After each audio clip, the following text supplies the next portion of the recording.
I think that the worst elements of the left are mentally ill, and the worst elements of the right are mentally retarded.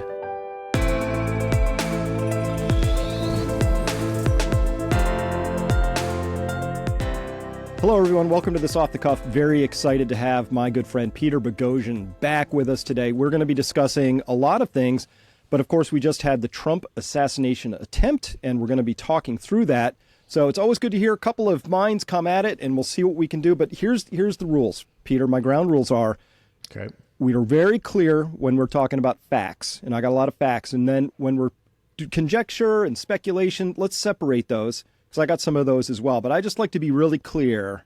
For me, this is how I roll. What do I know? What am I sort of piecing together and guessing? Yeah? 100%. I agree to the rules. Excellent. So I'm interested because I've been in deep on this, and I've been doing daily reporting, and I probably have 100 hours in on it, and it's only been 5 days, 6 days. Yeah. So from your perspective, what do you know? Where are you at? What have you heard? Where did you get your news from? Wow, those are huge questions. Okay, so I know there was an attempted assassination on Trump. I know. Let's see if I can answer those questions and take note of them chronologically. But I got my news. I first started on Twitter, and then I subsequently looked both to independent sources and legacy media to see what their take on it was, and then I dug deeper. And I read, I put in nowhere near the number of hours that you have. And you asked me one more question. What do I know? So I put out a tweet. I don't know if you can pull it up on your page, where a sitting senator made quite an extraordinary comment about people knowing. Yeah, there it is. This is it. Mike Lee saying, at some point before Trump walked on stage. Senator. Yep. Seated senator. Secret Service knew there was an armed gunman on that roof, and they let Trump walk onto the stage anyway. Correct. And you said, what'd you say? That is quite the claim. In fact, if it were true, it would not only warrant dismantling the entire Secret Service and replacing literally every agent, and I think you and I would agree on that, but incarceration should follow. I think you and I and every sane person would agree on that. I hope, sir, you have ample evidence for this statement. That seemed like a very irresponsible thing for a sitting senator to say. Yep. Without having it was true. No, even if it were true, because he wouldn't have sufficient justification, because there wouldn't be an independent inquiry. I just think it's irresponsible to make statements like that without an independent inquiry having come to a conclusion about the problem. I mean, that would stoke not only a potential national panic, and we're already as a nation on edge in so many ways, but it would also further undermine trust and confidence in law enforcement. That's my opinion. Yep. That's not a fact, but I think. All right, so we would agree. So I'm gonna question that, but let me just start at the beginning. So there's also a thread of people out there. I want to dispense with this early on, who think that the whole thing was staged, that Trump had a squib of fake blood, and that the whole thing was faked. Okay, I agree. Right, we have a dead guy and two critically rule that out as crazy talk. Crazy talk. Real bullets flew. Okay. Absolutely. Exactly. Yeah. So we got that. The idea, to me, which is speculation, but not really, I'm pretty heavy on this, that somebody within the Trump administration or Trump himself would have said, hey, take a winger at my head. I'll turn my head at just the right moment and nip my ear if you could. Okay. It's insane. Okay, so we don't have to talk about that, because that's just crazy land. Good. Okay. So now we're down to the substance of it, though, which is that I have lost, Peter, complete faith that the FBI can investigate things appropriately. Yeah, because... And I can give you lots of data, right? We have the Hunter Biden laptop, which they sat on for years, right? We have just the Whitmer thing, where apparently they full on got tossed out of court because they had just entrapped some people. On and on and on. I have lost faith in the FBI as an independent investigative arm. So who would be providing the investigation that you're saying we should rely on? Before we say the Secret Service should be dismantled? Who is that body? Okay, so that is a very legitimate question, and I also say that I share not merely your concern, but there is a crisis of confidence. Jürgen Habermas calls this a legitimation crisis. There's a crisis of legitimacy in the institution. No one trusts the institutions anymore. Almost nobody. So let me step back from that question and let me ask you a question. I've never understood why it's not good to answer a question with a question. So I was, but you didn't say that's not one of your rules, that I can't ask. Nope, it wasn't part of the rule set. That's on me. I'll eat it. Okay, so would you agree with me that if you had trust in the system, and I realize that that's a big if, and because you don't and I don't, but if we trusted the system, would you agree that the senator putting out, a seated senator putting out a response like that was irresponsible until after an independent investigation came back?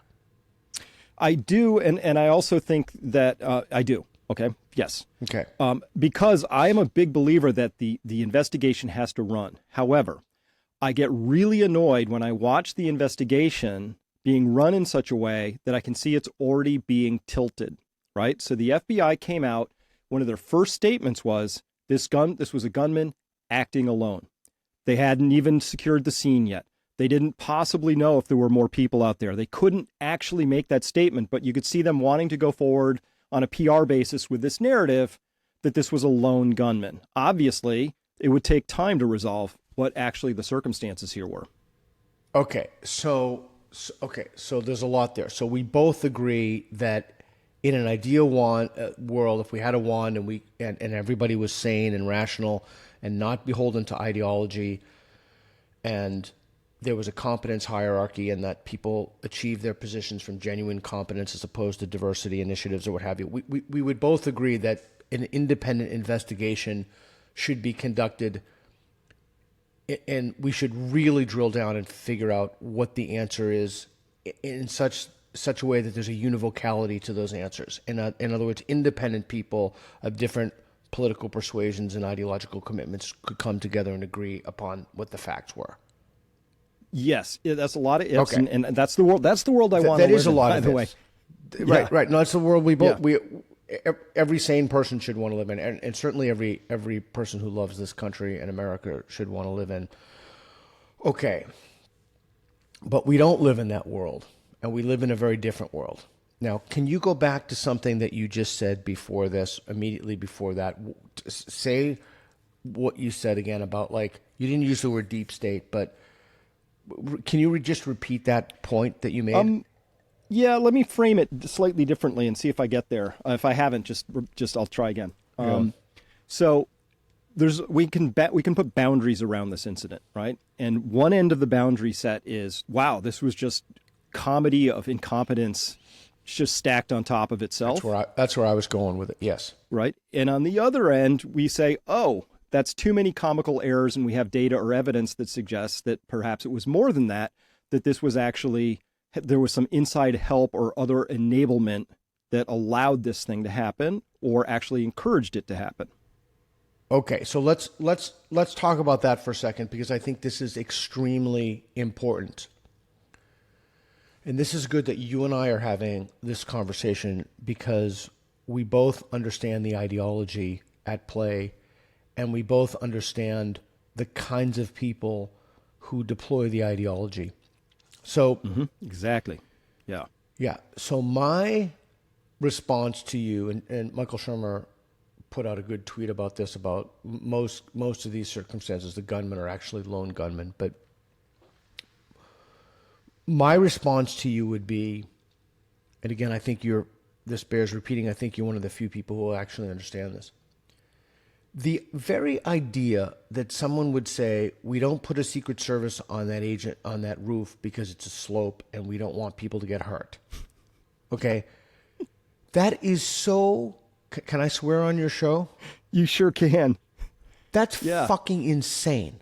That is fucking crazy town. Okay? So it is. That is not somebody who is, wants Trump to die, or maybe she does, but that is someone who's beholden to an ideology, right? That is someone whose safetyism has overridden the primary mission of the organization, and they discharge that mission by protecting people. That's literally what the Secret Service isn't tasked to do. So Yeah. it seems to me that, and I believe her. I believe that she's sincere, that she didn't want to put an agent on the roof because of the slope. No, I believe. I mean, it's that level of crazy. The other two snipers that we all saw just off behind Trump were on a steeper pitch. They were on like a 312 pitch. Those other guys were on a 1.15 to 12 pitch. By the way, Peter, let me put a point on this. This is awesome. Your ADA compliant ramp for wheelchairs can be steeper than the slope of that roof. Okay. But Chris, I'm going to tell you what I'm going to say to you what Ronald Reagan said to Walter Mondale. There you go again. Assuming that there's a kind of rationality to the people, because I think at base you're still presupposing that there's a competence hierarchy. You're still assuming that the people who got to where they got to because they possess some degree of competence that helped them discharge the primary mission of the organization. You might be overthinking it. You might be overthinking it, because what appears to me is that as I raise children, this is a 4-year-old, they've got a cookie behind their back, and they're coming up with a wild excuse about a gremlin that forced them to do something. That's what I hear. I hear her flailing about for anything to explain why they didn't have a team on a roof that was 140 eye-line straight air yards away. Because Peter, I spent an hour on the phone this morning with a guy who ran teams like this 30 years, right? Whole professional career. And he said their perimeter was always 400 yards, and they would never outsource that to scrubs, but, and they would never have left that roof unexposed. But they also wouldn't have picked that spot in the first place. Right. Okay. Oh, but Chris, and I say this in a very friendly way, but there you go again. I mean, you're assuming that she's competent. You're assuming that I mean, that is not an assumption that you can make. But you're saying not that incompetence must have gone all the way down, because we have under her that would have been the special agent in charge of the site. There would have been all the other people. So, I'm saying that I don't believe that anybody in the federal government, in the Biden administration in particular, or in a university setting, or any place in which these initiatives have been I don't believe that the people that positions people occupy are even remotely related to their competence or degree of ability to fulfill their job requirements. I think it's a crisis of legitimacy to such a profound extent that the reason that no one trusts the system is because the system isn't trustworthy. But to extend from that to there was some kind of a conspiracy, I think incompetence is the far better explanatory mechanism. Well, hold on. So I'm going to connect it back to something you said earlier, because this is such an important point.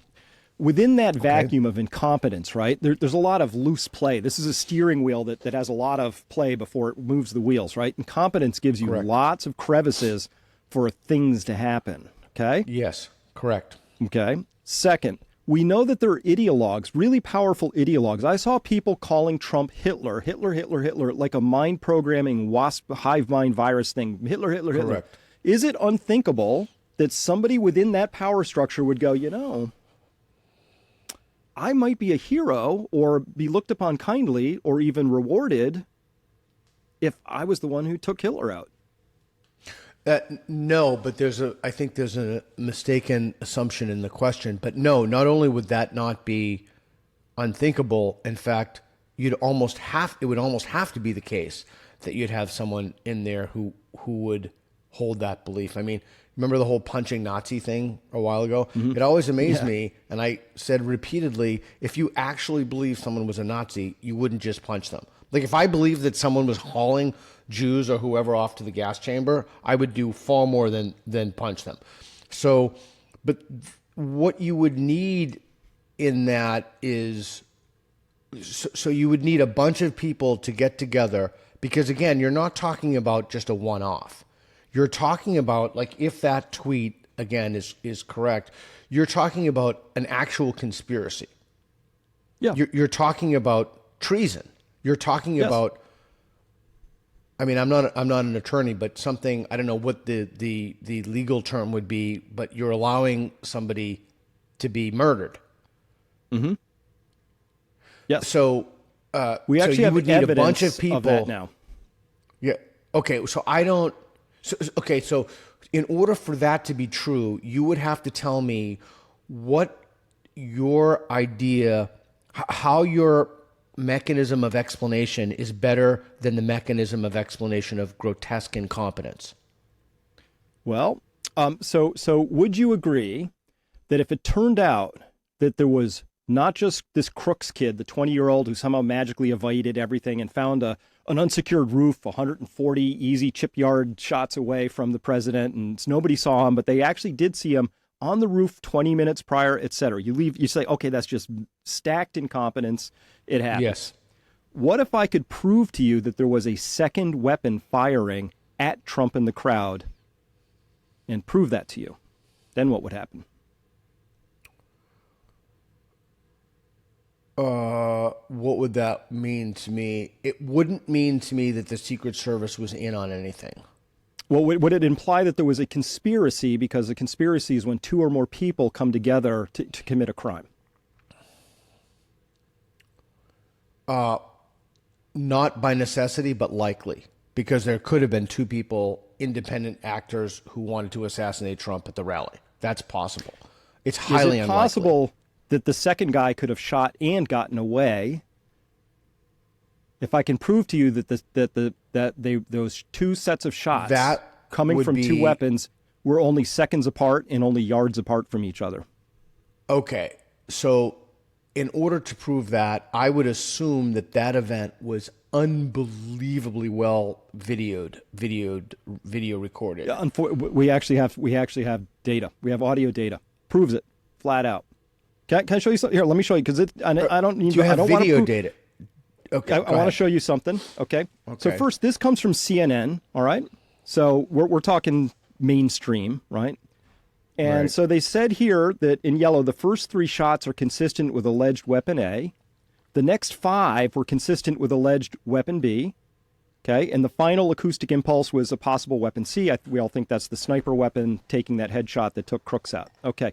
This is an audio analysis by Catalin Griordis, their director of the National Center of Media Forensics at University of Colorado, Denver, and her senior professional research associate, Cole Whitecotton, and as well another dude, Robert Maher, down there, also confirmed that there was a second set of how far away this all was. Now, so we already have two weapons firing, and I can show you this piece right here, which shows all 8 shots coming towards Trump. And I can show you that the second set of shots, I'll just skip ahead to what I put out for everybody. This right here, we have a video recording, and these people are back by the building where Crooks was on. And from this audio recording, you can hear 2 separate weapons, clear as day. One is muffled and goes tuk, tuk, tuk, and it has no audio echoes. It sounds different. And then there's one close, crack, crack, crack, crack, crack. 2 weapons, totally different. Okay, so let's take a look at that. So I think we need to be parsimonious in our understanding and our explanations of this. So I would assume that, to go back to an earlier point first, before I make my second point, I would assume that event was unbelievably well recorded from multiple levels. So we would have the video of people. Somebody would be. I would also assume, unless people are just completely incompetent beyond any conceivable understanding, that people would comb through the footage and look for another shooter. I mean, has that been like that? Would be okay. So if you did that, that would be evidence to me. That would be overwhelming evidence. My strongest evidence right now, because of the muffled nature of those first 3 shots and where they are, and they have no audio echoes off of solid surfaces, I think they were inside the building that Crooks was in, and therefore you wouldn't have seen that person on video. That's the best guess. Okay, I'm just guessing. That's speculation. Yeah, no, but I'm giving you the data. The data is we have 2 sets of shots, 1, 2, 3, and then 1, 2, 3, 4, 5. Separate weapons, and I can show you the audio signature that those are snapping by the microphone down at Trump's position in landing on people. 2 and weapons. we know we know that their weapon, like it can. So I don't trust anything from CNN, by the way, and that was the thing. Yeah, thank you. I did that because sometimes people think, oh well, if they put it in, it must be so true that they couldn't ignore it. Yeah, Right? yeah. Okay, and by the way, the news coverage, CNN in particular, right after the assassination, was disgraceful.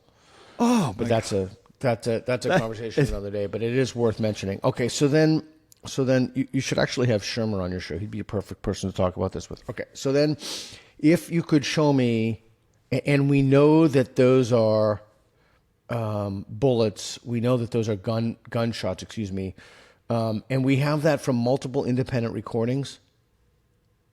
Because there must have been literally 500 people recording.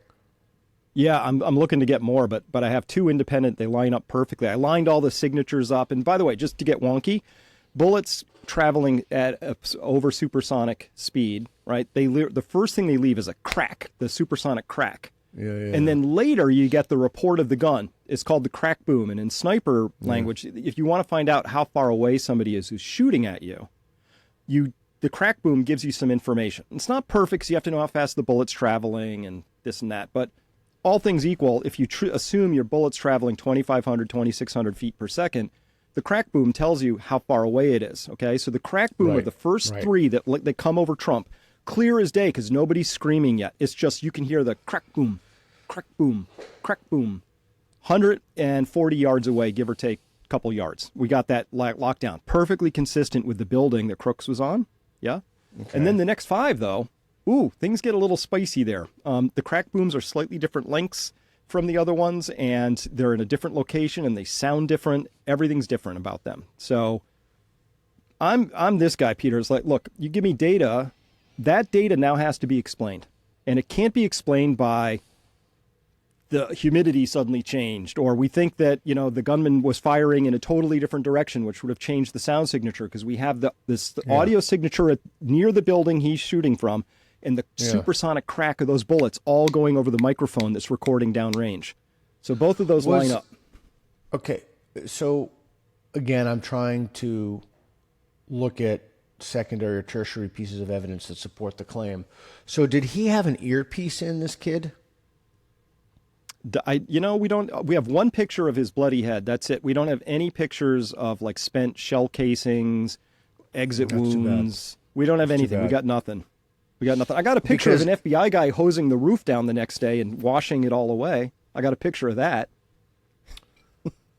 Yeah, literally. I mean, because I'm thinking of if it really was timed, he would have to have had a headpiece, and without a headpiece, I think we could rule that out. That it was. No. What if he was on the roof and the first 3 shots were taken by somebody below him? He would have heard it clear as day. I mean, it would have been very loud.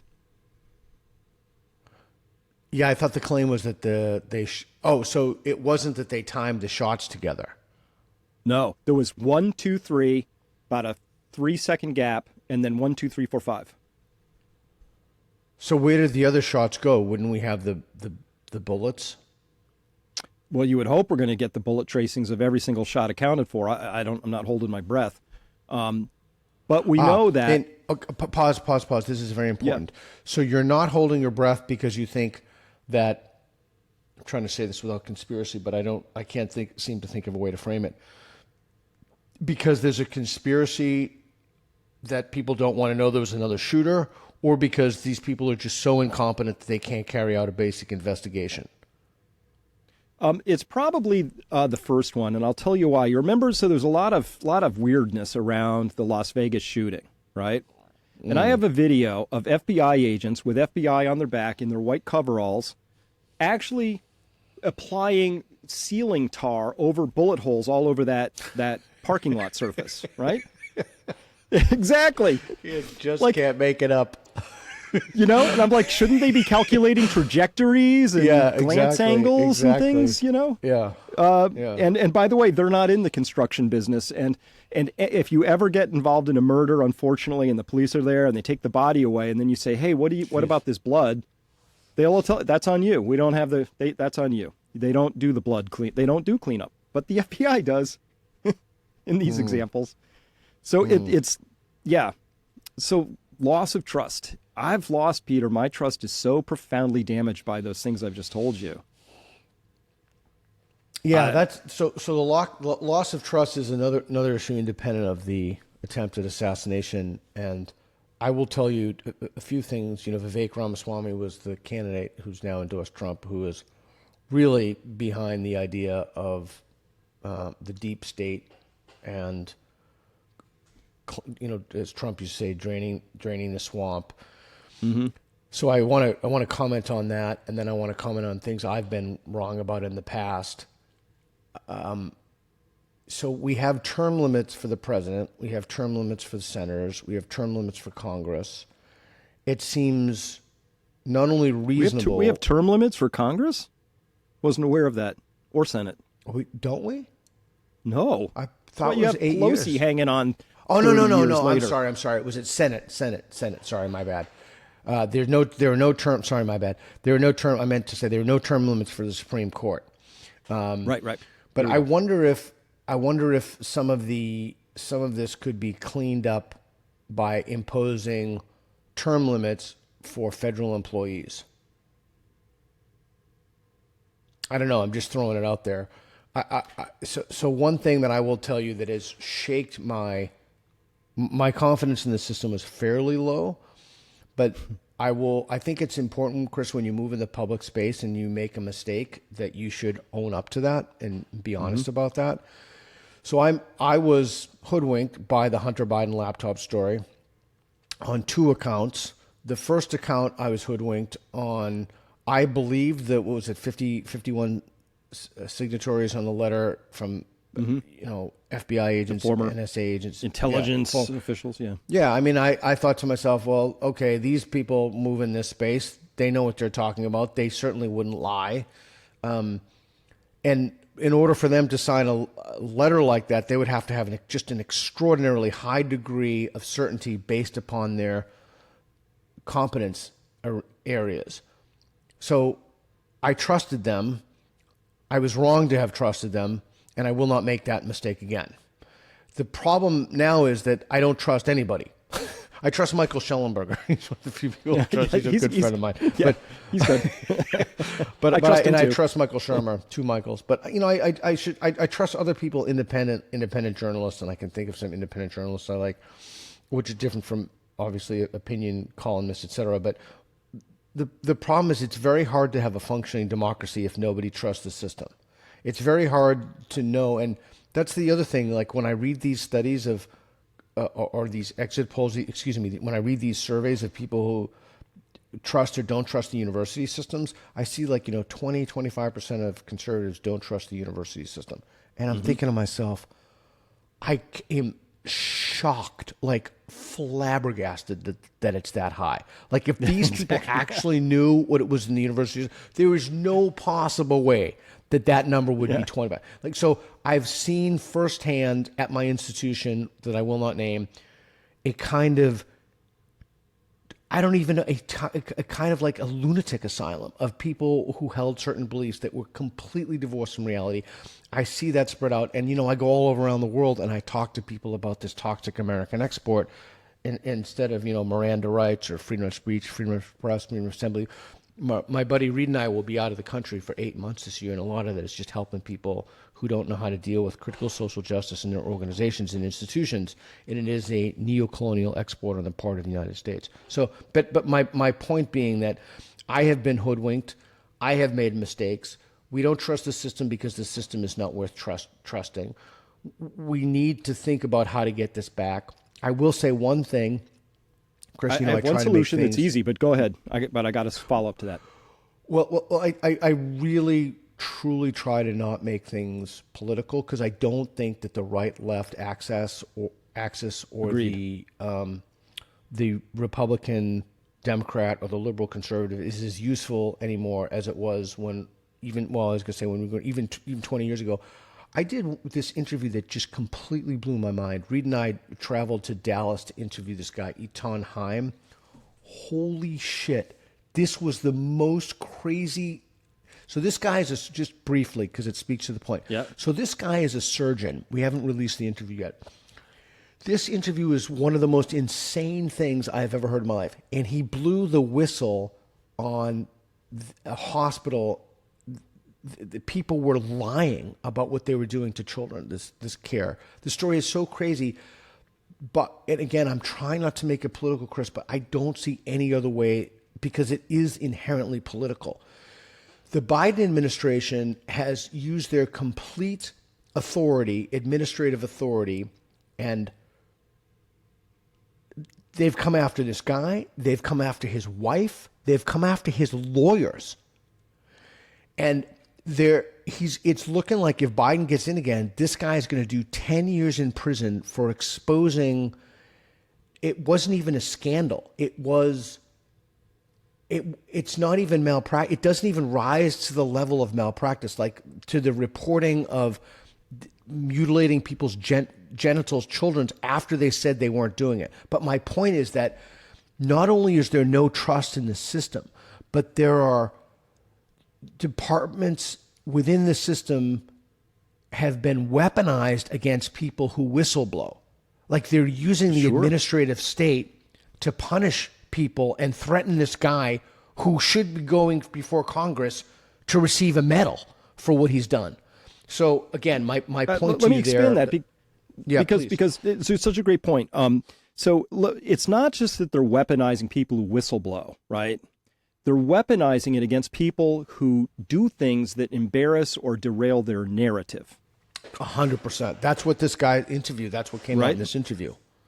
Yeah. So they it's want about to that intimidate narrative. whistleblowers. Yes. Yeah, they want to intimidate whistleblowers. Yeah. So they want to pursue this narrative. So let me connect. So you already know, and you have firsthand experience, that when it comes to something, I'm going to say, I know this is important to this guy, and I'm not diminishing it, but something as small as a single guy going against their narrative, they will bring the machinery of state down on this dude, right? Right. Totally. Imagine a bigger threat to their narrative worldview than somebody like Trump coming in and cleaning house and kicking all their sorry asses out of power. Now, what would they be willing to do? Okay, so while I disagree with you fundamentally, I'm going to give you a data point that supports your position. Well, wait. What are you disagreeing with? I disagree with the idea that this cannot be explained by grotesque incompetence. I didn't say that. I said very clearly that it's the transitive rule. If they're willing to bring the machinery of state down on a lowly doctor for having run against their narrative in this small case, and they're willing to weaponize lawfare against Trump at a higher level, right? Yes, they are. But you're drawing a line somewhere. You're saying, but they wouldn't do that, right? I'm just wondering, how do you draw that line? Where do you get your worldview for that?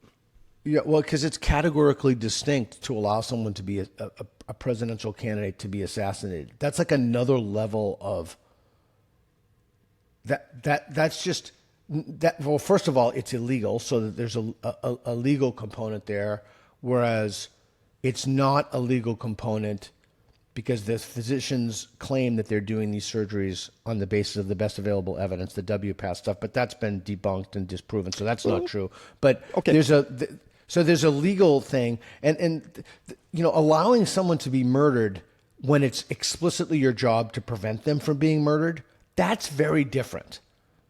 Like, that seems to me you'd need the burden of evidence on you in that case would be far greater. Well, I would have thought that doctors whose job it is to heal and improve people's lives wouldn't be hacking genitals off for a few bucks, right? So it's Point pretty taken. Clear, Peter. It's where are we drawing these lines? So you're saying this act of political violence, which involves a bullet to the head, is too far. But I'm suggesting that the violence has already been the way they burn the cities down. The violence has been in the language. So we've had social violence, cultural violence. They've had people kicked out of their jobs. That deplatforming, Peter, they wanted to ruin your ability to make a livelihood. They wanted you under a bridge and to die from some disease in the cold on some rainy December afternoon. Right? This is who they are. So that's violence. So I see these as violence, cultural violence, social violence. And you're saying, but Chris, violence is just a line too far. Okay. And I'm wondering how you draw that. No. So let me say what I agree with you with. So, I left Portland because I was literally hunted out. And once I was surrounded by the street by these people who, in no uncertain terms, told me they were going to kill me. I can't prove they're Antifa, but I strongly suspect that. So I left Portland. And I will give you a point of data that supports your point, and then I'll tell you why I don't think it's true. So I just spoke to Eric Kaufman, the Canadian political scientist who lives in the UK, and he's a good guy, and he's a data-driven guy like us. And he did a survey of among Democrats. I can't remember the exact phrasing of the words, but 30% of Democrats. Again, I know the wording is important, but the sentiment here is what I'm after. 30% of Democrats said something like, "It's too bad that the bullets missed." Right. So if Democrats are like what 45% of the country and Republicans are 45% of the country, and 10% is kind of whatever they are, then you're looking at a non-trivial percentage of people who wanted Trump to die, which is just horrifying on multiple levels. Okay, that's and some of them different. Work in the government. Statistically speaking, some of them work in the government. Of course they do, and I would bet extremely large numbers of those are academics. I would bet that a disproportionate number of those people are academics, but that's a hypothesis. As you said, separate opinion from fact. Okay, so the duty, you should pull up the mission of the Secret Service and put that on. Like, the mission of the Secret Service is to literally protect people. Pull that up for a second, if you don't mind. I'm looking for it right now. Okay, hang on. Yeah. Keep going. So the mission of the Secret Service is, I was looking at the tab. There we go.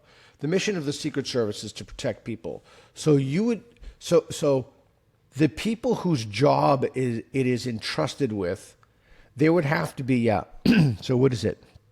Integrated mission of protection and financial investigations to ensure the safety and security of our protectees, key locations, and events of national significance. Okay, but that's it. Okay, so they would have to go against I think they're sworn officers. I'm pretty sure they're sworn officers.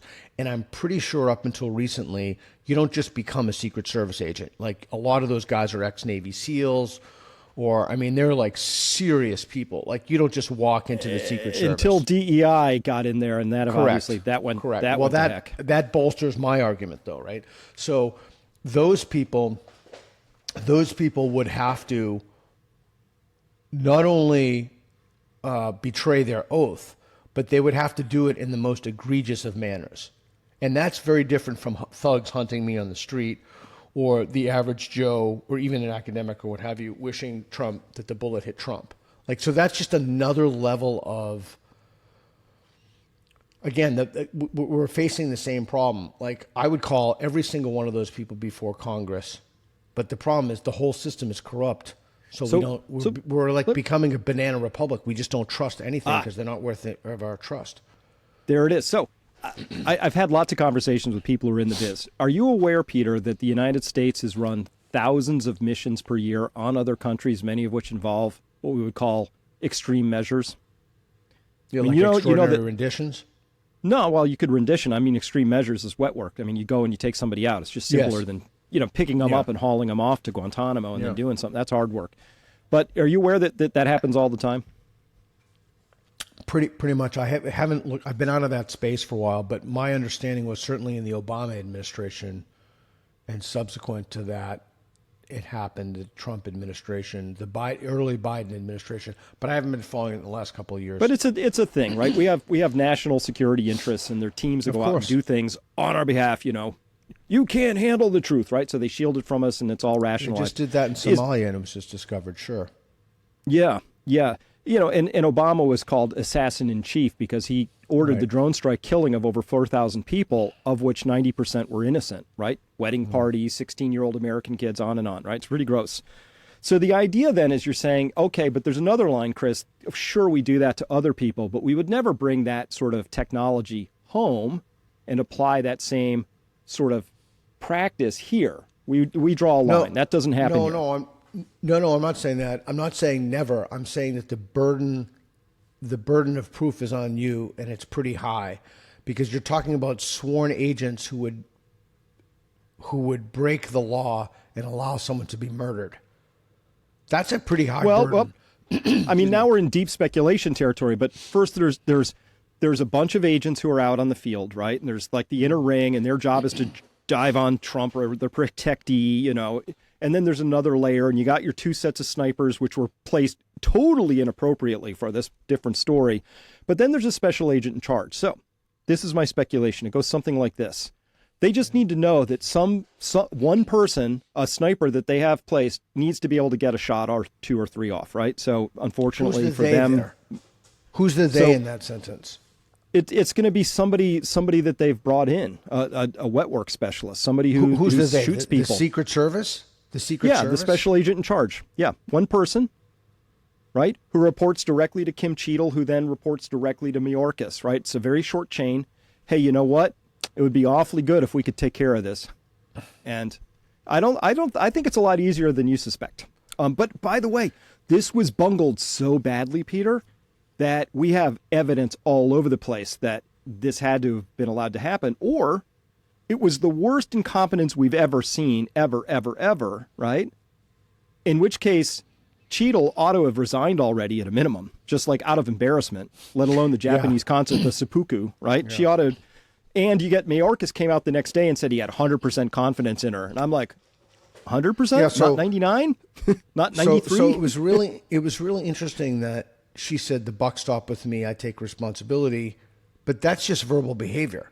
If the buck actually stopped with you and you take responsibility, you'd resign. That's what taking responsibility means. It doesn't mean that you just verbally signal to people that you mouth or you utter certain vocabulary words.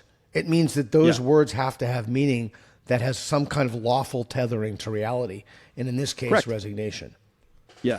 So earlier you said, hey, would this fix it, having term limits or the equivalent on federal employees? You know what we need, Peter? Accountability. We need consequences. Consequences, right? Remember on 9/11? We're so far from that. We're so allegedly, far from that. We had 4 planes flying through highly protected airspace, and somehow none of them got intercepted. Well, the guy who was in charge of NORAD that day really shouldn't have been promoted. He really ought to have been fired. You know what I'm saying? Chris, this reminds me. He got promoted. This reminds me of a conversation that I had with my father years ago when he was alive. And I told him I think that we should teach epistemology to children in schools. And he laughed at me and he said, how about we teach them how to read? So we're so far from the conversation about accountability. We're just not there. The system is broken at so many levels because the meritocracy has been sufficiently demeaned. And the values that enable us to get to where I call them, for example, legacy values, being on time, showing up for work, all of those values, you can look at the famous sign from the Smithsonian, have been labeled white values, colonialist values, etc. Right. Yeah, although nobody, terrible. Everybody wants their surgeon to be on time. So we're talking about the idea that we would hold people accountable is so far. I mean, we don't even fire plagiarists. I've always said that's, James Lindsay said that claiming that 2 + 2 is the hill to die on, right? And all these lunatics or these complete ideologues claim that, 2 + 2 doesn't equal 4. And they're okay. And I mean, and of course they're coming out of Harvard, et cetera. But if we're not even at the point of holding people accountable, and again, just in the space in which, one of the spaces in which I move, academia, the litmus test, the gold standard for that would be fire plagiarists, but we won't fire them, and I'll be extremely blunt with you, because they're African Americans.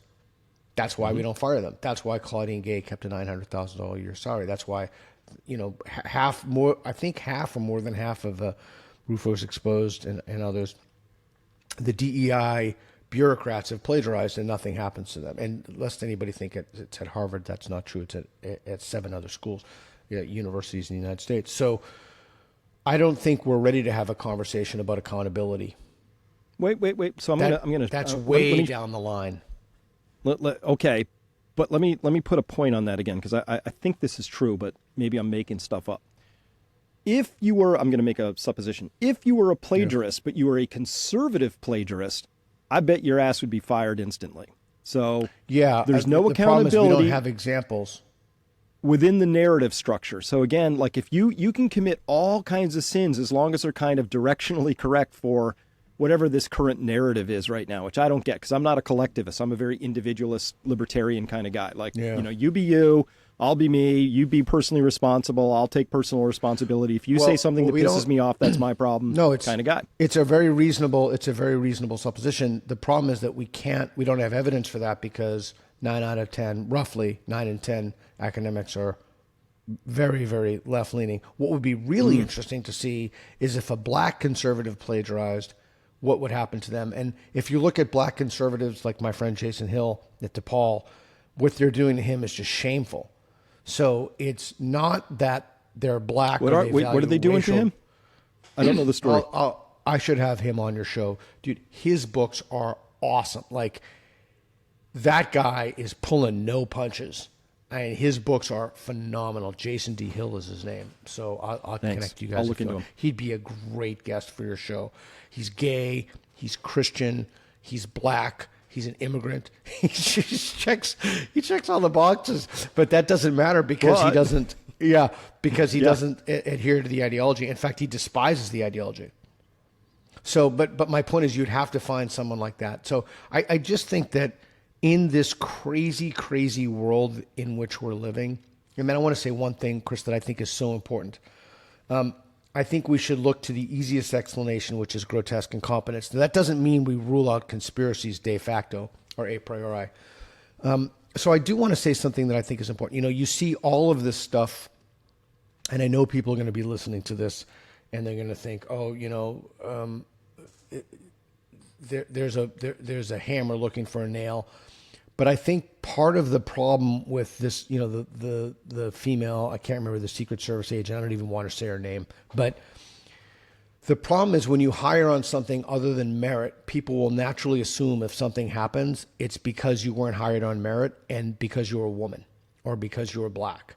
And the problem is that is incredibly demeaning to competent women, competent black people, etc. Glenn Lowry, John McWhorter, Thomas Sewell, this is not my point. This point has a long pedigree, particularly among contemporary black intellectuals, public intellectuals. But the problem is, people are showing these photos over and over of this woman and saying, look, DEI, incompetence. But these people, I mean, look, I don't know the first thing about, I'm not a sniper. I've never been in the military. I'm not qualified to speak.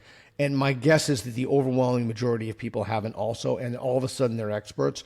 So when you show all these people protecting the president and she's looking the other way, I'd be looking the other way. I'd be like, geez, maybe someone's coming from behind us. Someone's going to look the other way. But it's not what my opinion is. It's not what your opinion is. It's like, what's the protocol, and did this person follow the protocol? And if they did not follow the protocol, you can't assume they didn't follow the protocol because they're a woman. You may make a reasonable assumption that the protocol wasn't followed because you put somebody in a position who didn't earn the position, but that person's name was forwarded because of some exogenous characteristic, like they have a vagina or the color of their skin, which is, you cannot run a society like that. That's completely crazy. Mm-hmm. I guarantee you the Chinese do not do that. With the Gaokao, the standards, they do not do that. Like, this is a unique dysfunction to the West at this time, and we're exporting that all over the world. It's actually, in a weird kind of a way, good that we're exporting that because, at a minimum, right? At a minimum, though, we can say that the DEI ran amok so that this exogenous characteristic, oh my gosh, she's got a ponytail and a vagina, so let's put her up there. Look, you can't protect a 6'3" guy with a 5'3" body. It's just not how it works. Those in a ring, those are bullet catchers, right? Stoppers, right? And they have good body armor on and all that. Like, the whole idea that we've gone so far off the rails that we can't even collectively, remember that it's a bad idea to try and protect somebody with somebody else who's a foot shorter. That's not the correct role for them. Maybe she's an incredible driver. There's a good role. But the idea of having your personal or an incredible body shot, or maybe she's like a super marksman or something, which is fine. Did you ever watch the Game of Thrones? I can't remember that woman, that huge woman. Yeah, I remember that woman. Brienne. Brienne. That's right. So if she were protecting Trump, then it wouldn't be about being a woman. And in fact, no, that would make total size sense, right? difference. Yeah. And then people would say to you, well, that's unfair because if you look at the Gaussian distributions of men and women, they overlap at those tails. So that more men are taller than more women. and that even peaks out in the top 1%. But the larger point being that people would then claim, well, you can't invoke that criterion because that would be inherently discriminatory against women. But my response to that would be, that's ridiculous, because the goal isn't to get enough women in there. The goal is to protect the person you're trying to protect. So what difference does it make if there's a man or a woman, or what their autonomy is, or who they sleep with? Like, these things are completely irrelevant to protecting the guy on stage. They have literally nothing to do with it. Yeah, but so and you see that in, so we have these arguments and all sorts, like, this should be easy, right? But Peter, and you're deep in this, so you'll know more. Maybe you have. I have never had anybody come to me and say, you know what? There just aren't enough white dudes in the NBA. Or there just aren't enough people with cerebral palsy represented in the major leagues for baseball. I haven't heard these arguments yet, right?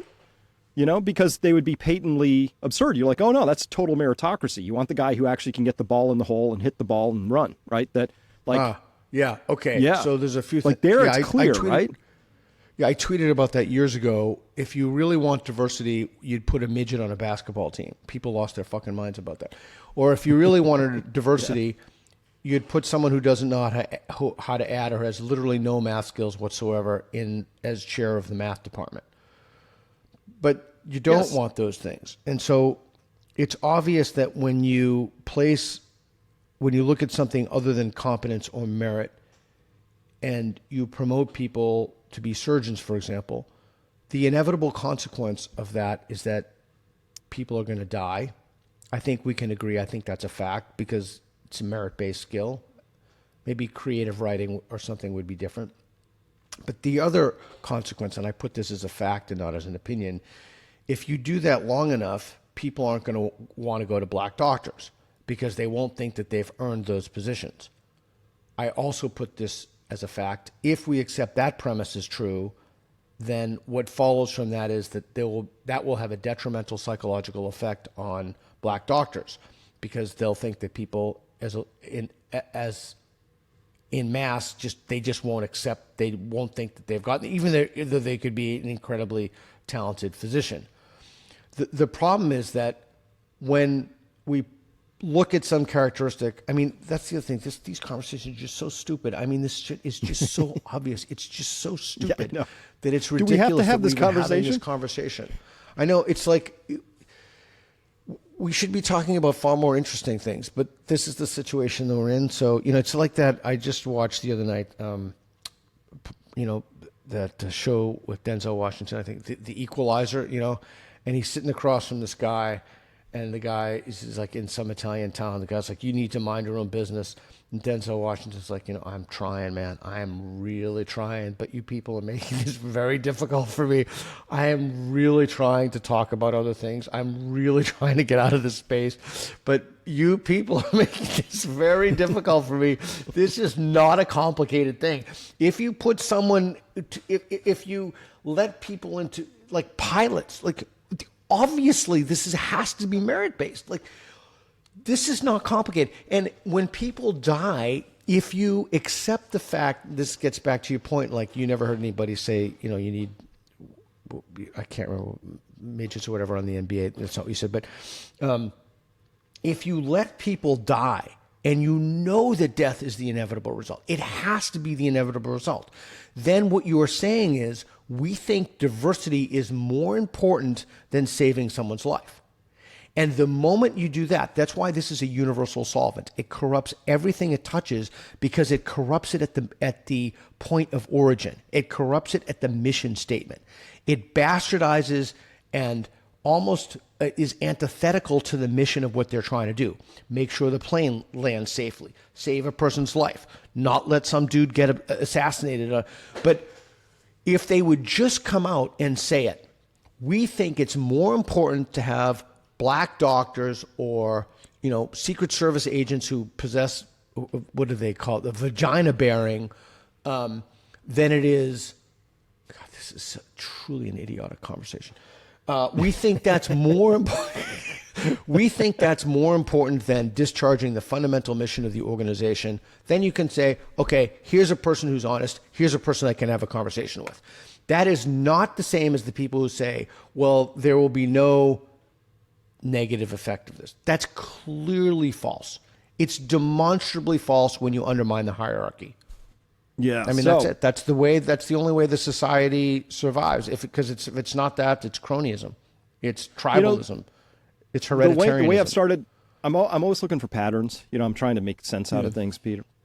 So one thing is obviously, you got the collectivists and their ideologies versus sort of the individualists, how they think about the world. The way I've thought about it that makes sense to me was that the people who we were talking about, they live in the world of abstraction. So the abstract is very important to them. Abstractions like how many black doctors are there is an abstract thought, whereas a concrete thought is how good is that doctor and how could I objectively know that, right? So here's one thing I know about humans, Peter. We don't do abstractions well. We're bad at them, right? And so the people who are kind of sort of on the Trumpy side of things, if we could say a lot of them maybe lean hew a little bit blue collar, and the people who are on the Biden side maybe hew a little to the university educated side, maybe just a little.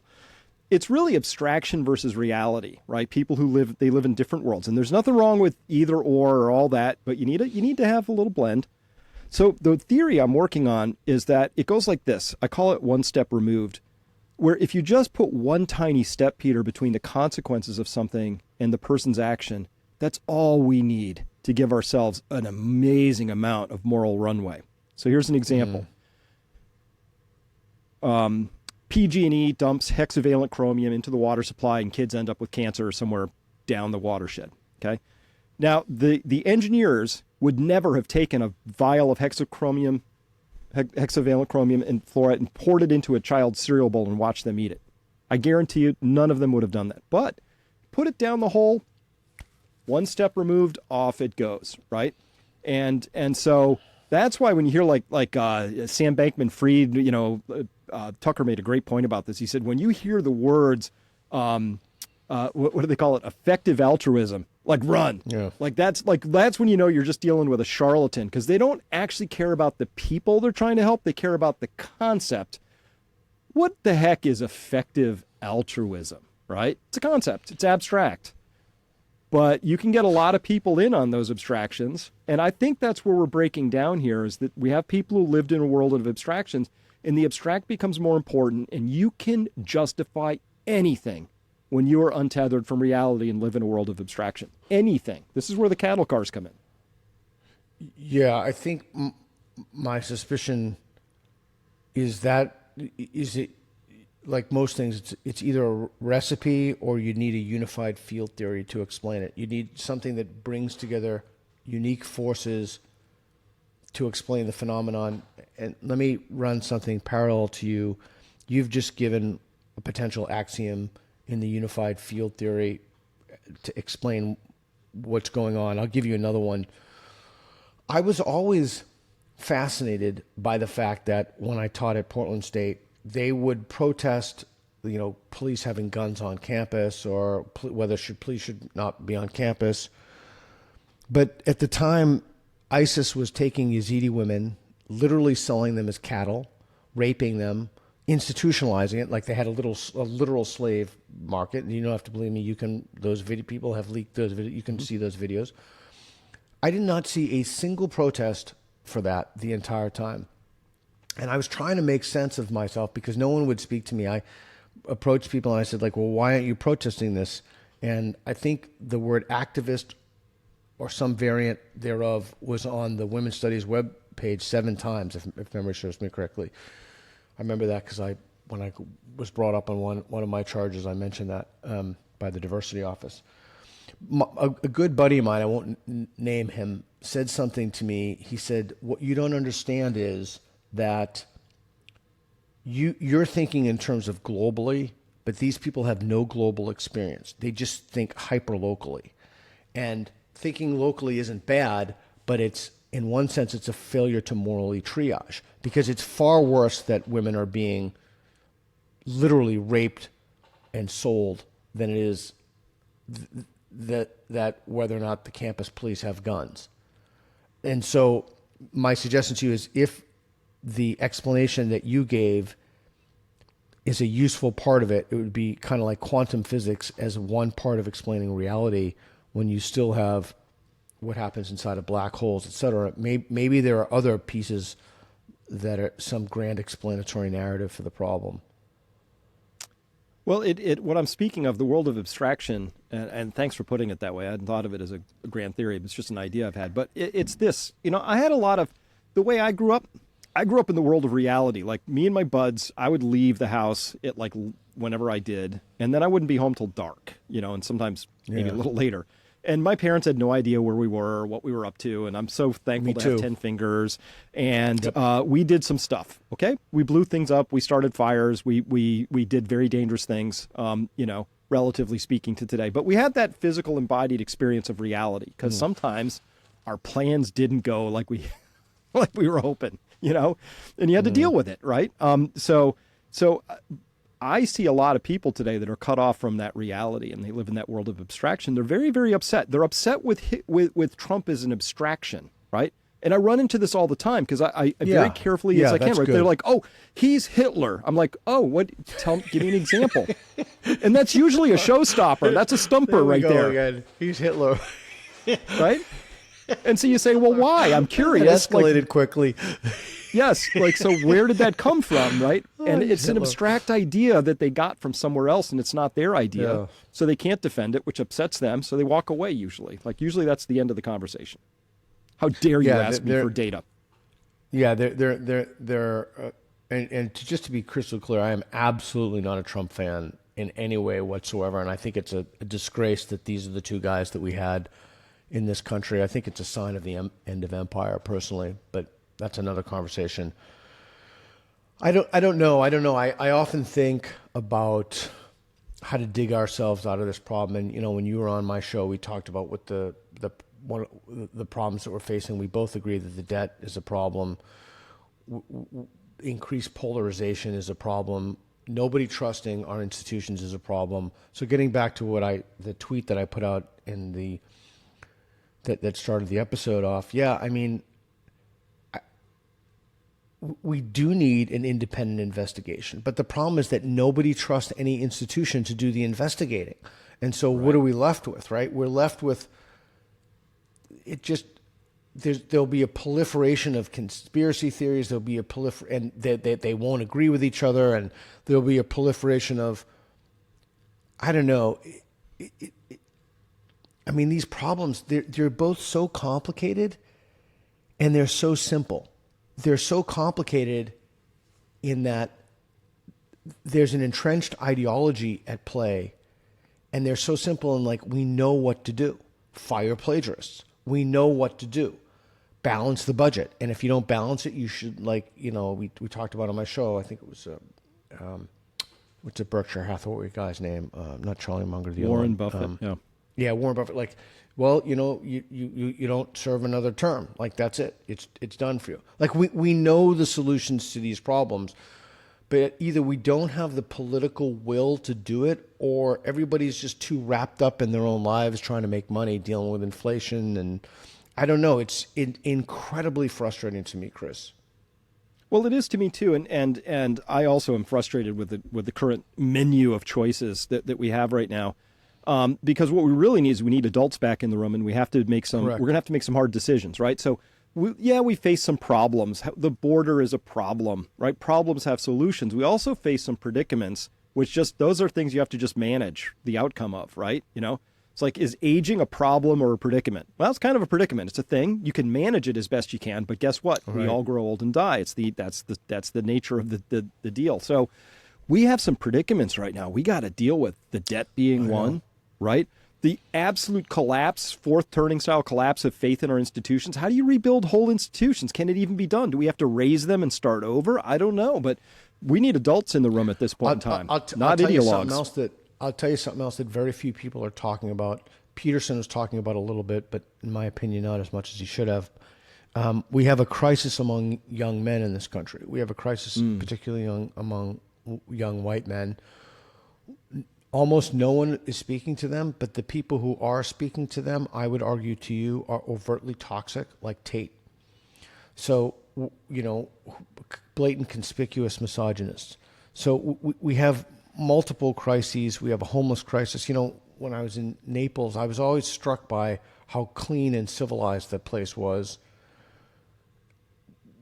In comparison, every time I go to a blue city in a blue state, I'm always struck. It just doesn't even look like the same country. And Elon Musk just moved out of his offices out of I think was it SpaceX, out of California because of Gavin Newsom's quote unquote gender affirming care policies, or the idea that you don't have to inform your parents, the child's parents. So I think we're becoming so polarized as a country. I don't think that's good for anyone. I think we should be looking at it in terms of supraordinate identities, where we kind of go up instead of down. That's what all this nonsense does. This mad nonsense. It teaches us to find ever greater divisions among us, as opposed to commonalities.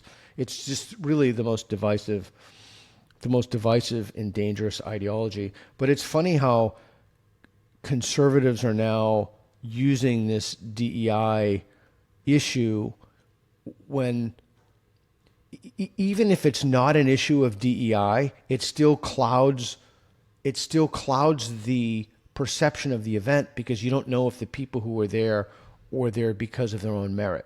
So even if you can't point to somebody and say they're competent or incompetent, and I'm not qualified to make that judgment, the very idea that people could be in those positions, like Biden said that he wants he was going to pick a black female vice president. Okay, so what are the odds that that's the best person? In law school, only 2% of the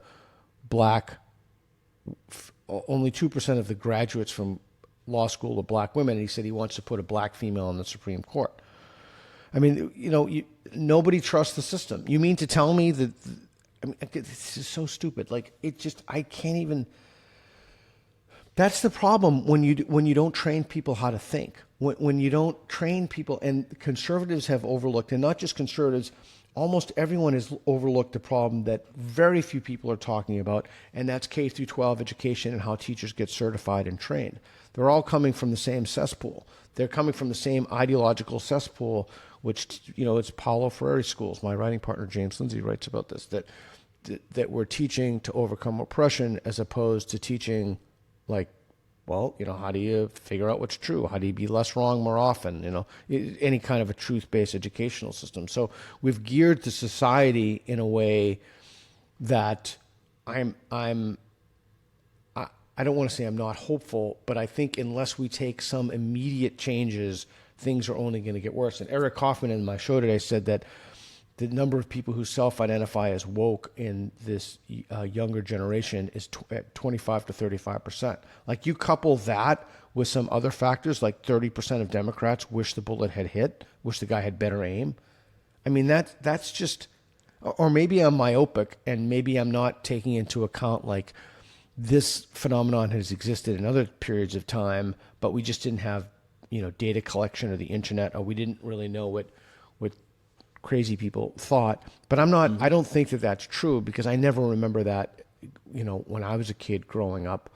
I think that we possess some unique difficulties now that, unless we get a hold of these things immediately, and that starts, I would argue, maybe we'll disagree on this, but that starts with K through 12 education and the reform of the educational system. And again, to mention Vivek, he wants to get rid of the Department of Education entirely.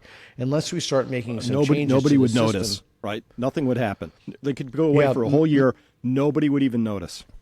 Yeah, many on the left want to do that. I'll be in Argentina for 3 months, and they've afuera, they've gotten rid of the famous thing with these ripping off. They've gotten rid of many of their departments. So it's the Chinese curse. What an interesting time to be alive. Yeah. And I hope that we can come together as Americans and really act sanely to solve these problems. I do too. And to get to solution space a little bit, so again, to connect it back to how you and I probably grew up, I'm projecting on your childhood, but I know mine. So if we think about the idea of the snowflake, right? It's a precious, unique thing that melts easily, right? And I was talking with Brett Weinstein a year or two ago, and he said that the turning point for him was 3 years prior to the whole thing breaking down with Evergreen, when he got a call in from the provost or whoever saying, "You're making people uncomfortable in your class." And he said, "That's how you know it's working. right? Correct. Learning and opening your mind is an uncomfortable process. It's not supposed to be comfortable. Like one of these things, like your mouth work, you can't quite form the words because you're like, are we even having this conversation? Like Correct. you can go back to Aristotle. This is education. People have an entrenched point of view. They have a belief system, and your job is to open that up. It is by definition uncomfortable. If it's comfortable, it's not working, right? So it's like, Yeah. I'm sorry. I thought our job was to help educate people here. It's an odd assumption. It's an odd assumption that people should always be comfortable. I mean, if you're never uncomfortable, Exactly. either you have a weird disposition.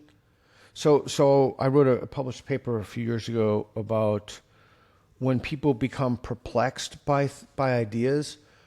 When they become perplexed by ideas, the goal of a good pedagogy, good teaching instruction, isn't to perplex people, but perplexity will often be the result of some counterintuitive phenomenon being demonstrated to them.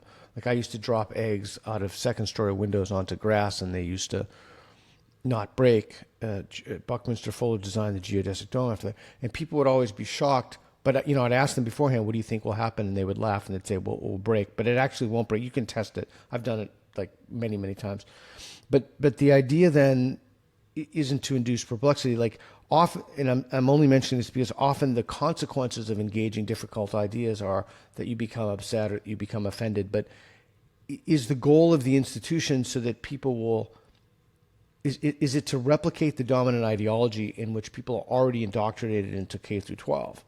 If that's the goal, and you look at their kind of emotional safety, if you look at words as violence, then that's a natural offshoot of that. The problem, and I've said this repeatedly, and some people freak out about it, but it's true. I just think the whole system needs to be burned down. The whole academic system needs to be burned down. And if this is true, that these people actually knew about the Trump, like that they knew, like if that, and I'm not saying it's true. I just want to say I'm not saying it's true. I'm saying if this is true, every single one of those people, even people who had nothing to do with it, need to be fired. Correct. And the people who had something to do with it, you should try them. And if they're found guilty, whatever the maximum punishment is. But in that case, you would have to reform the whole institution. I don't know why I'm coming up. I think I'm coming up. I keep talking about this because it's the context of the conversation. But I think, if memory serves me correctly, Vivek also wants to do away with the FBI. I don't know how feasible that is. I mean, it would seem that if there is a deep endemic corruption in the FBI, then you'd have to, I don't know how you could function as a society, is a 50-state society without an FBI. But if there is an endemic deep state corruption, then you would have to fire a tremendous number of people and then hire people with term limits right from the get-go. I mean, so again, I'm not saying these problems are insoluble, but if we don't do something and we don't do something fast, the trust of the American people in their institutions is going to continue to corrode. And once it corrodes, other things will naturally fall with it. Like the rule of law is already falling in many blue cities and blue states. And it's even made worse under Newsom. And I think there's a wonderful person to look into. This is Balaji. He has some fantastic stuff about blue cities, gray cities, which are like internet cities, and red cities.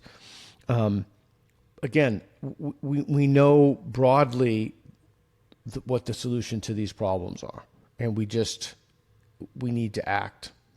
Isn't it kind of maybe, AA 12-step, step one, recognize you have a problem, right?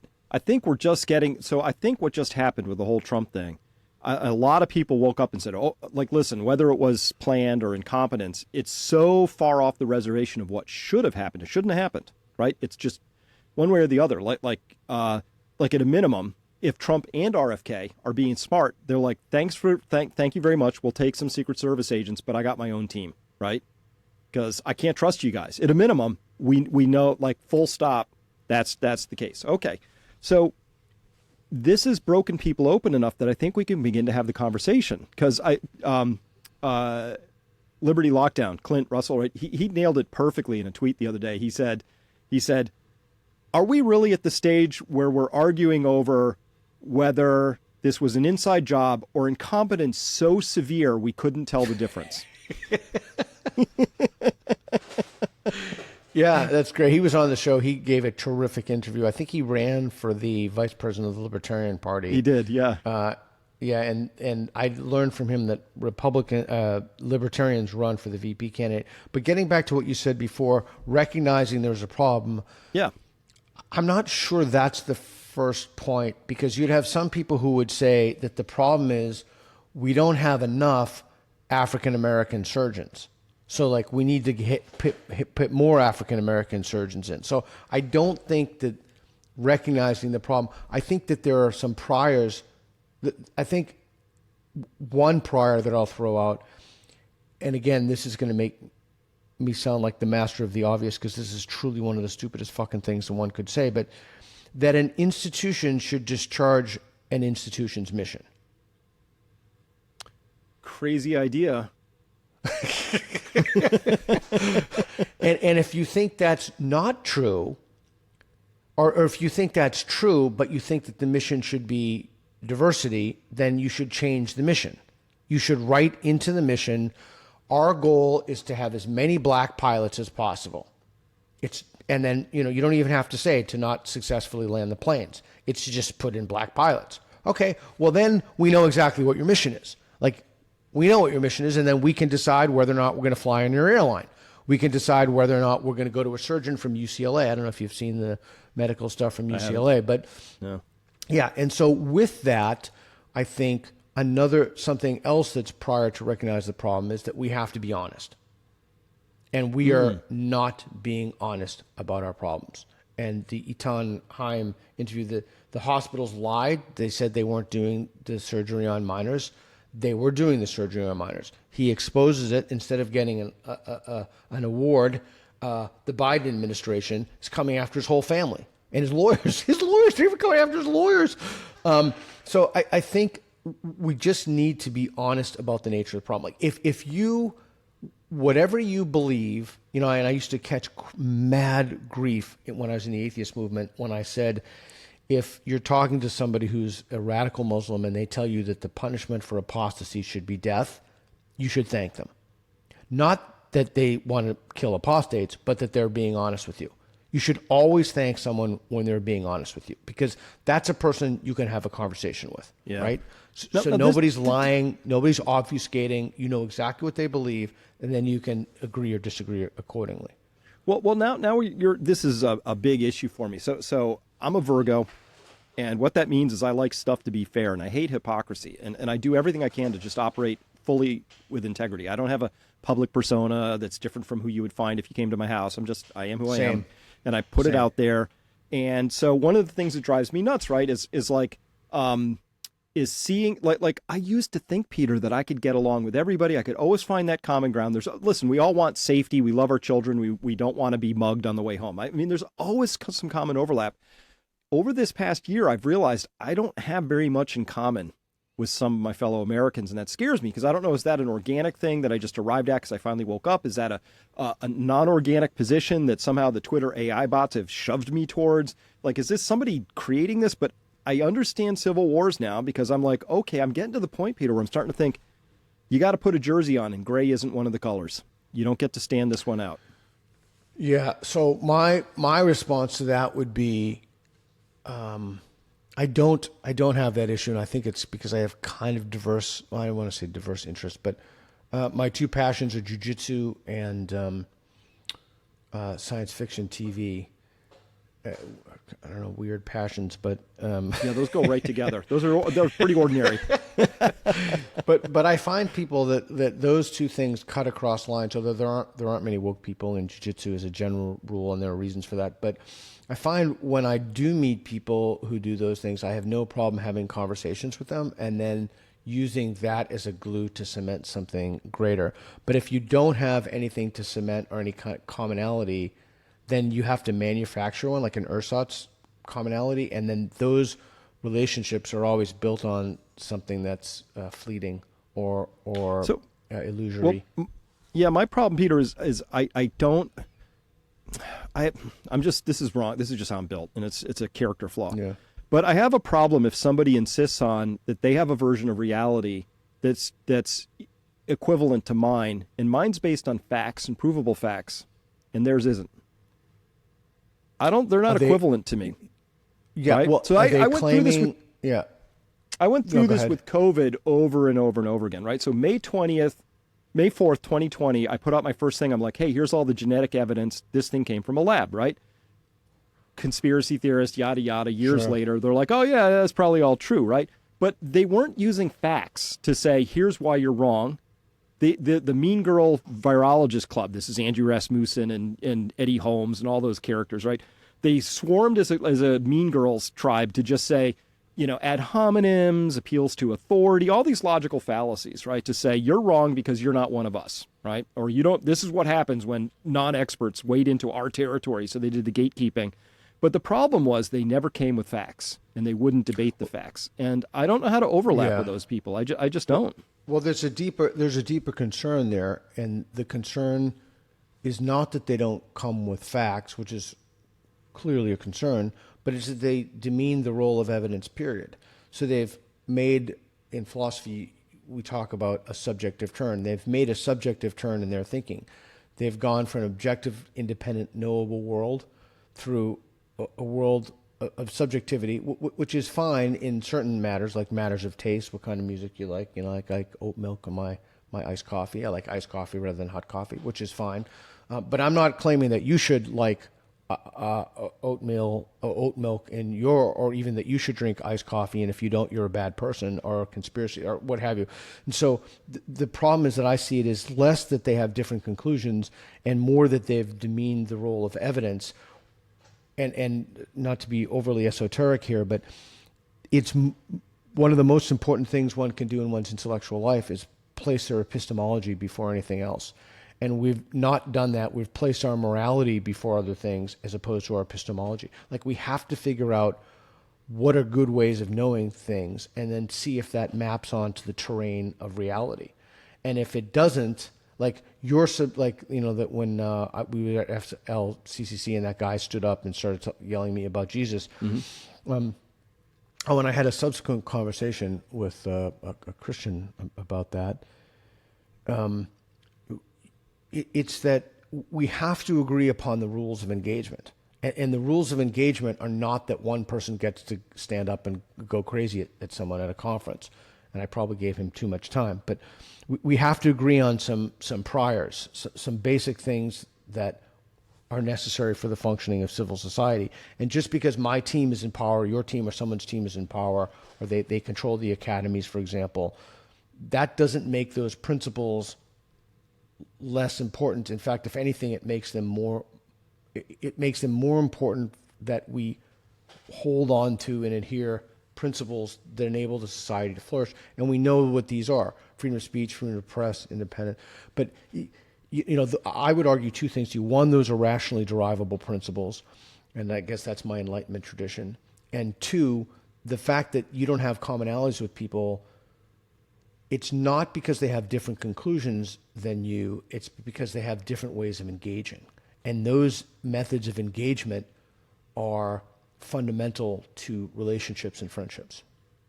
Well, you call it engagement, but the thing I was sort of isolating here was that, to me, one of the things I love to do, and I do this with everybody who works for me at my company, is I like this idea of captured territory, right? So if we resolve that we're going to put thumbnails like this on a video, and we always do it in this sequence, and then they get encoded like this and they go up, we work that out. It's captured territory. That's how we do it. We don't every day arrive with a whole new way of doing it and just sort of wing it, right? So this is how I feel. I feel like some of the people, call them, you say not to be partisan or political, but there are people out there kind of leaning left or intellectual or from the university side. Dude, they're winging it. They make stuff up and they just seamlessly, if that thing they just made up doesn't work, they drop it and they make up another thing. And so I don't know how to engage, to your point. Yeah, I think if you're saying they're making things up, that's really one of the most charitable things you can say about them. I don't think that they're making things up. I think that they are deep into the ideology. I mean, yeah, I guess they are making things up, but they're not winging it. I mean, that's what's interesting. It's because they don't need faith. They have these, in an academic sense, they have these canons of knowledge, quote unquote knowledge, that they've linked themselves to. So the question of how to be friends with them I will admit, is a very, very difficult issue, apart from finding commonalities and common interests, because I don't believe that they're good faith actors. I don't believe, for example, like if I said something to you, I'm trying not to talk about jujitsu, but it's very difficult. Like, let me just give you an example. If somebody comes into probably any jujitsu studio in the world, and they say, listen, man, I have this great technique. I'm going to knock this guy out with my pinky. This is going to be great. I don't think you would find a single person in a jiu-jitsu studio who owns a studio. I mean, I could be wrong. Maybe there's one holdout, but who would not say, oh, really? That's great. Show it to me. Show it to me. In other words, prove it. What's your evidence for that? And so, because if they know something you don't know and it actually works, which it won't obviously, but if it works, then they would want to know it too, so they would want to use it because they would want to increase the likelihood that they could win a fight. But that's not operative. That mechanism of understanding reality, of engaging with people, is not operative among people who share this ideology. That's a commonality among rational, sane people. That's a commonality among people whose activities have a corrective mechanism. That is, there's something you can be wrong about. Playing a musical instrument, for example, speaking a foreign language with a native speaker, doing jiu-jitsu. There's something there to be wrong about, like you can make mistakes. But with these people, when you live in the world of the subjective, that's not the case. Everything is, your subjective experiences are there's a kind of primacy to them. So how do you be friends with those people? Again, the question there is not that they have different conclusions. I would much rather associate with people who have different conclusions but strong justifications. It would make the conversations far more interesting. Oh, that's fine. I'm independent. Like listen, you people conclude whatever they want, and I'm okay with that because I change mine all the time. When the data changes, Evie and I, we were watching Monty Python's Holy Grail. Haven't watched it in a decade at least, and you got King Arthur rides up, and there's the Frenchman, and they have this argument over where he got the coconuts from, And I realized, Peter, watching that these two Frenchmen started having a logical, rational argument or debate about African versus Capistrano swallows and how fast the wings might beat and the how much a 5-ounce bird could carry. And I realized, I was like, that's actual logic. That's what a logical conversation, as absurd as it was, actually stood out to me because I hear so few of those now, right? That's why our age is right. That's why our age is so dangerous. Yeah. Right. That's why our age is so perilous. You can't go from A to B to C without somebody arguing that we never discussed A, right? And you're like, no, that's captured territory. We established gravity's 9.8 meters per second squared, and therefore, you just can't build off of that. It's like, it's like terra infirma. I don't know what it is. It's very bizarre. It's perilous times when people don't do that. I remember I had a guy in a class, I at the end of every class, the last day, I had a section called Voice Your Superstitions, because I used to teach critical thinking and skepticism. And if they thought that I was unfair or to one of their superstitions, or if they thought I didn't cover superstition enough, or they thought I had superstitions. Anyway, so one guy got up there. There was supposed to be a 5-minute max, and he just kept going on, and I let him go on. But basically, his superstition was, because I had mentioned in class that people don't walk on water. And there's just no evidence that people have walked on water. And so he mentioned, he just went off about his superstition. He did a good job laying it out. And someone from the class asked him, keep in mind, Chris, this is not me. This is someone from the class. This made me so happy because I've taught them the whole semester about defeasibility, how to probe people's beliefs respectfully, how to ask them, how could your belief be wrong? This is a good counterexample, etc. Someone said, well, what about the Neanderthals? How do you explain the Neanderthals if you don't accept the facts of evolution? And his response blew my mind. It really changed the trajectory of much of my intellectual work. His response was, I choose not to believe in the Neanderthals. And it just completely blew my mind. Like, it never occurred to me ever that anybody could just choose not to believe something that was true. Like, the whole idea of believing something that was true. In fact, there's a mountain of literature, it's called doxastic volunteerism, there's a mountain of literature saying about, asking the question about whether, like, I can't choose to believe that you have a sombrero on your head right now. I mean, I can imagine you with a sombrero, but there is something about the moral mind that is so potent and so powerful that it can override rational deliberations, calculations, and considerations. And I would argue to you that's all the more reason that we need to help people understand the value of changing their mind, the value of being trustful of reason, the value of how that evidence should play in one's life in general. And we're not teaching those things. I guess I get back to what I said to you earlier in the discussion with my father saying, me saying, I want to teach epistemology, and he's saying, don't teach him how to read. We have a crisis in which these things are not particularly complicated. We know, as Michael Shermer says, nobody questions the value of the role of physics when you're 30,000 feet in the air. Nobody questions engineering with their cell phones. Nobody questions these things that have. And so how do we get back to this point where we can start talking about the sparrows like in Monty Python? How do we get back to this point where we can have conversations in which people listen to each other and they're allowed to present their evidence, and that evidence can be picked apart and evaluated without it seeming like the other person is Hitler or that they're bad people? That's what I've spent most of my adult life working on, those questions. Yeah.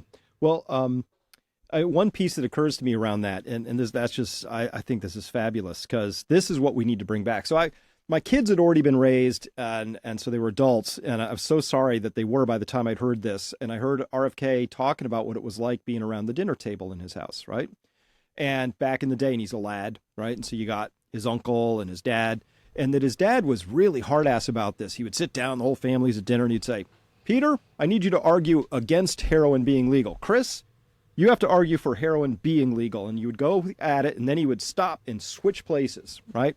And I just thought that is a training exercise, right? That you have to be able to argue both sides, So I analyze the bejesus out of stuff, right? And I get to a conclusion, and then I call my main guy, Nick, up who works with me, and I say, how do I have this all wrong? Let's tear this apart. Because this is what I did this as a scientist, right? You have data, you have a hypothesis. Your first job is to prove yourself wrong if you're doing it right, And I don't know if we do enough of that, Okay, so this is super important. This is incredibly important. So what you just did is the disposition has to precede the skill set. Like, you had a disposition to do that. If you don't have the disposition but have the skill set, you're going to drive yourself further into delusion, because you're going to convince yourself, like, you're going to pick pieces from your epistemic landscape and just convince yourself that the things are true because you don't have the disposition that it's a virtue to change your mind. And so when we go around the world, when Reed and I go around the world and do spectrum street epistemology, people stand on these mats, strongly agree, slightly agree, neutral, and then the other side. And then sometimes if we get people on the strongly agree or agree, we ask them to switch sides. Or if we get two people on the strongly agree, we'll flip a coin and have one go to the other side and defend the issue. And it's really interesting to hear what those responses are. And again, so even that is fascinating to me. So we use this thing called spectrum street epistemology. Literally anybody could do. Actually, we did it. We're releasing videos from the FLCCC conference pretty soon, in which we basically ask people questions. They come up with claims, and we ask them questions about to help them match the evidence they have for the claims, for the confidence in the claims. What's so interesting to me is that this is free. It's part of my nonprofit. Literally anybody can use it. It's an incredibly potent pedagogical tool, and nobody uses it. So the question is why? It's not that they don't know about it, because many people have asked me about it, and I've spoken to educators.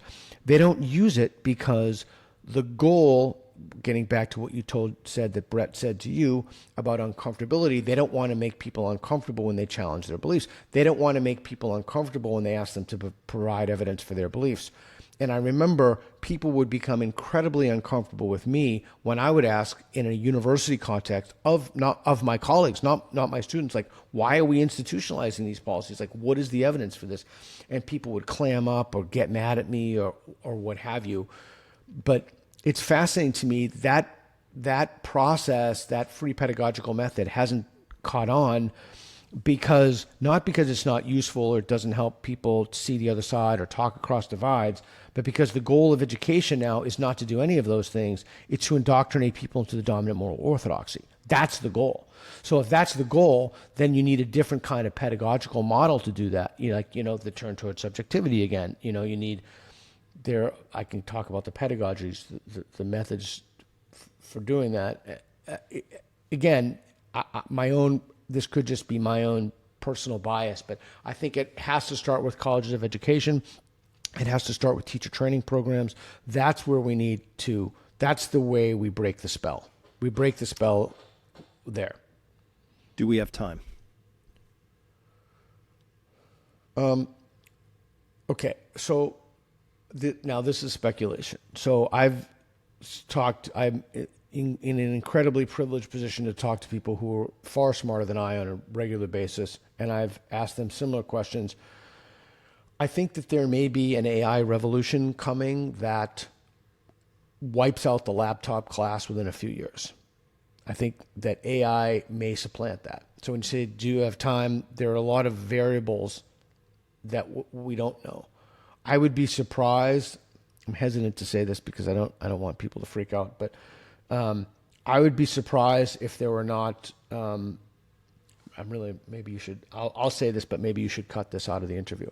I would be surprised if in the next few years there were not nuclear weapons or dirty bombs snuck into Western cities, 2 or 3 targeted the United States to end the empire. I mean, there are these X risks. They're called existential risks. These are kind of like micro X risks. Do we have time? Yeah, I do think we have time. I think we have a tremendous number of problems. I will say it takes time and money to build new institutions. I don't think we can just clean the stables, borrow a term from the Greeks. I think that this is going to take, this is not an easy undertaking, but the main problem as I see it is this ideology, it's spread mimetically among people, and it's very difficult to get out. It's very difficult to uproot this, to extirpate it from institutions. But the problem is that you have, someone put out a tweet about something I've been saying for years. I think that the worst elements of the left are mentally ill, and the worst elements of the right are mentally retarded. And so you have different extremes manifesting different symptoms. Like, I think Candace Owens is quite something. I think Kamala Harris is, I think she's a moron. There's really no politic way to say that. I think she's a disgraceful DEI hire. I'm looking forward to the debate with Vance. So do we have time? Yeah. Time to do what? I don't know. I don't know if we have time. I know that the road ahead is fairly clear for what we have to do. I know that there are markers and signposts for success. I know that inertia is against it. I also know that a lot of people are sick of this. I'm hopeful long term, but I'm super bearish short term on the U.S. I don't think that these problems are going to be resolved anytime soon. And if you don't believe me, my evidence for that would be look at the two candidates, look at Biden, Trump. Like, we should not be in this situation right now. Mm-hmm. Do we have time? Yeah, I think we have time, but every moment that we waste is a moment that we delve further into madness. Microsoft just did away with its DEI team. But again, DEI is only one faction of a much, much larger and more entrenched problem, because you still have people who participate in the orbit of the ideology. Yeah, DEI is definitely on its heels right now. John Deere also just stopped that, and anyway, it's not in the numbers, and corporations exist to make money, and it just didn't work out, and now they can say that publicly. So it's obvious that's afoot. I mean, that's the other thing. I always thought that capitalism would kind of self-correct or not even go down those idiotic routes. I mean, it's clearly obvious. I guess I'm a Friedmanite at heart then. The social responsibility of business is to increase its profits. It's not to put in more females in certain positions or more, I don't know. It's just as the responsibility of business is to win. Well, that was the part that scared me, Peter, because I had grown up in a country where we had a religion. Sports was to win. Yeah. Right. So I grew up in a country where we had a religion, powerful, and it was the religion of money, right? And that was it. That was the whole thing. And then suddenly I saw DEI come along where Disney's cranking out horrible movies and it's losing money, and Bud Light trashes a multi-decade brand, and on. And I was suddenly like, how did this thing become more powerful than money? That's a religion that supplanted the religion that I'd grown up with. It was as if I grew up Correct. Catholic and all of a sudden you said I'm Muslim. I just didn't understand what was happening. It was very weird. Disorienting. It was scary, actually. Yeah, that's correct. And I think understanding that, you understand the power of morality. You understand the power of that's one of the few things people want more than, Oscar Wilde said, the only thing people like more than sex and money is power, is praise and recognition. The only thing people like more than capitalism. We used to think that we could, through soft power, and I still think we can, influence the world, movies, TV, music. Then this hideousness came along. I think we're in the tail end of that, but I think we're going to have to deal with it for quite a while. And if you want to know what to do, the answer is pretty obvious, is to just be forthright in your speech about the problem. And to, one of the consequences we haven't talked about at all, and then I've got to go, I have a meeting pretty soon, but one of the consequences of things we've not talked about is the problem with friendship. Like so many people, myself included, have lost friends.